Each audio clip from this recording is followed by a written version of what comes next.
E estamos no ano de 5.785, desde a criação do homem no Jardim do Éden e no Jardim do Éden, onde Ada e Rava foram criados. Nós temos aqui no nosso canal estudos semanais, leitura das porções diárias de Torá que são feitos exclusivamente para você. Que o Eterno te abençoe, muito bem-vindo, muito obrigada pela tua companhia. Se você está aqui pela primeira vez, eu te faço um convite muito especial. Fica comigo até o finalzinho desse vídeo, vá lá, assista todo ele e então depois disso compartilha, curta, comenta, se inscreva no canal, claro que se mover o teu coração, porque o Eterno às vezes tem muitas respostas para dar para você, né? E só ele conhece a tua alma e o teu coração. Então fica comigo, assista até o final, deixa teu like, se inscreve, curta, enfim, faz o que desejar o teu coração. E a todos vocês inscritos, meu beijo, meu carinho, meu abraço aí aonde você estiver, no Brasil e fora dele. Que o Eterno te abençoe, visite a tua alma, o teu coração, realize o desejo do teu coração, se for a vontade dele. Porque a vontade do Eterno é muito melhor para a nossa vida. Então vamos junto, eu Nara Chaves aqui no Torá e Prosa. Esta semana nós estamos na 49ª Parashá, Kititse. Kititse quer dizer quando saíres para onde? Para fazer o quê? Aqui está então o nosso tema dessa semana. Quando saíres a peleja contra os teus inimigos, o Eterno teu Elohim os entregar nas suas mãos e tu deles levares prisioneiros, né? Então, como eu prometi para vocês, hoje nós estamos no segundo dia da nossa semana, a qual o Eterno fez para nós, Yom Sheni, segundo dia segundo, Yom, dia, Sheni, segundo dia, né? Então nós estamos aí. Hoje quero conversar com vocês aqui, deixar as leituras dessa porção, a leitura desta porção aqui, da segunda porção, da segunda liá da Parashá Kitse, é desposar uma mulher cativa, né? Então vamos ver o que vai acontecer aqui no desfecho desta história, né? Vou ler aqui com vocês. Moshe continuou a ensinar as mitzvot que se aplicam à época em que o povo Rudim vive em Eretz Israel. Nestas inclui-se mandamentos a respeito da agropecuária e cuidados com os animais, sobre vestuário, vida familiar e comportamento comunitário. Então eram as leis morais aqui, né? Moshe também repetiu algumas mitzvot que não eram novas, a fim de explicá-las mais ampla e profundamente. Por exemplo, um judeu não pode vestir chatnez, uma mistura de lã e linho. Ele deve atar tzitzit a uma vestimenta de 4 cantos e não se pode utilizar pesos e medidas adulterados. Olha o perigo da balança aí para quem tem comércio, né? Hoje já não muito mais, as balanças são digitais, mas antigamente era aqueles pezinho, né? Olha o cuidado ali para não adulterar aquilo ali. Explicaremos agora algumas das novas mitzvot. E a Fatitoar, durante uma guerra, o exército judaico às vezes captura inimigos e os mantém como reféns. O que acontece se um soldado judeu vê uma mulher cativa e deseja casar-se com ela? O Eterno disse: se eu proibir os judeus de se casarem com não-judias cativas, alguns soldados podem não conseguir derrotar o seu Yetzer Hará, que é o seu mal extinto. Eles pecarão de qualquer maneira. Portanto, permitirei isto. Contudo, eles devem observar leis especiais bastante difíceis. Assim, talvez o soldado mude de ideia. Então ali o Eterno, ele proveu, né, uma liberação para aqueles soldados, caso viessem, né, pegar uma mulher daquelas cativas ali, também teriam uma instrução para ver se eles iam conseguir obedecer para então poder ficar com aquela mulher. Que leis então são estas? As leis, as instruções de Efat Toar, aplicam-se apenas sobre a liderança de um rei judeu. Atualmente, elas não se aplicam mais.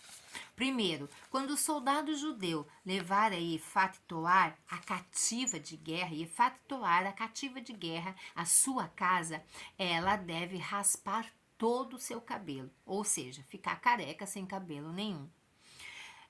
Por que Luhins ordenou isso? Talvez o soldado tenha o seu sentido atraído pela sua beleza.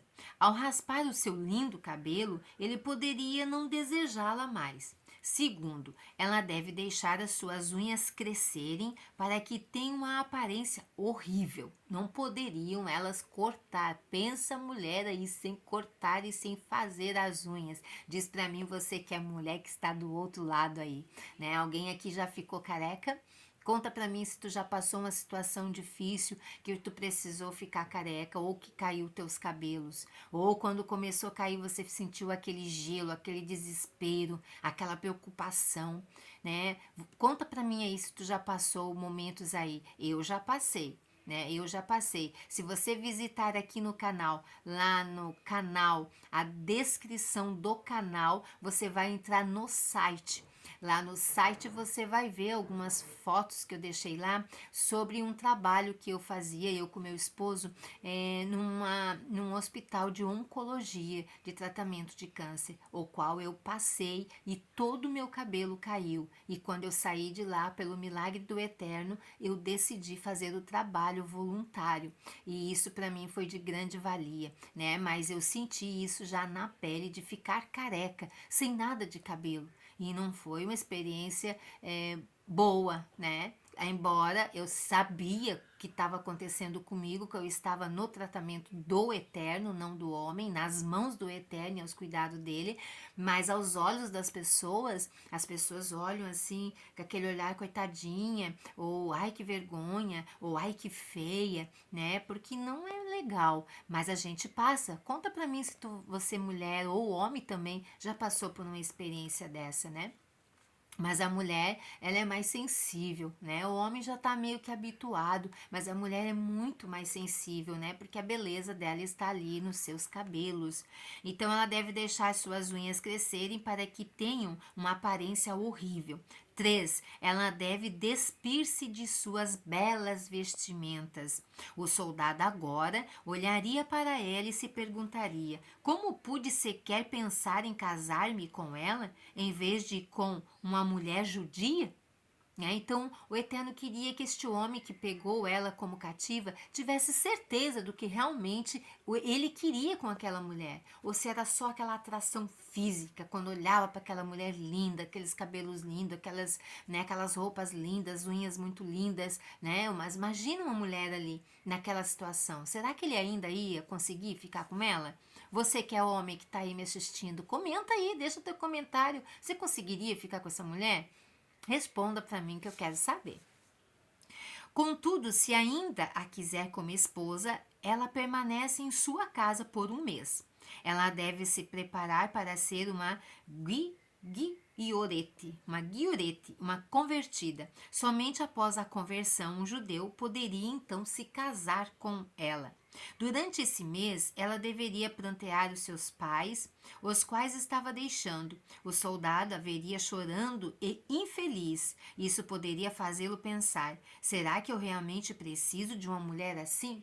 Pensa numa mulher o tempo todo chorando, o tempo todo triste, o tempo todo murmurando, o tempo todo ali com depressão. Você que é homem, conseguiria ficar ao lado de uma mulher assim? Responda aí se tu conseguiria ficar. Afinal de contas, talvez seja melhor não me casar com ela. O soldado pensaria assim. Se ele ainda a quisesse e ela concordasse em tornar-se judia, o Beit Din, que é o tribunal, né, a tornaria guiorete após um mês, ou tornaria ela convertida depois de um mês. Ela deveria observar todas as mitzvot e ser tratada como qualquer mulher judia, então. Só assim ela estaria preparada e ele preparado para atrair aquele casamento. No passado era permitido a um homem ter mais de uma esposa. Se esse soldado já tivesse uma esposa judia, a cativa tornava-se a sua segunda esposa. Não era amante. Aqui a gente precisa entender que não é amante. né? Não é um amante fora que a esposa não ficava sabendo de nada, etc e tal. Não, é muito diferente este conceito bíblico aqui. Já tivesse então uma esposa judia, a cativa tornava-se a sua segunda esposa. A Torá, através de uma alusão, adverte que ele provavelmente odiaria Yefat Toar, a cativa de guerra. Ele ia acabar odiando essa mulher. Como sabemos nós disto? Porque o próximo assunto do qual a Torá fala é sobre um marido que tem duas esposas e odeia uma delas. Quando o soldado viu a Yefat Toar pela primeira vez, ele ficou cego por sua beleza. Não levou em conta se ela seria ou não uma esposa adequada para si. Uma vez casado, começou a pensar: como pude querer esta moça? Ela não é tão fina, delicada e educada como uma esposa judia deve ser. Ele se lamentaria e se arrependeria de ter se casado com ela, até que finalmente começaria a odiá-la. Se isso acontecesse, ele poderia pensar: farei dela uma escrava então.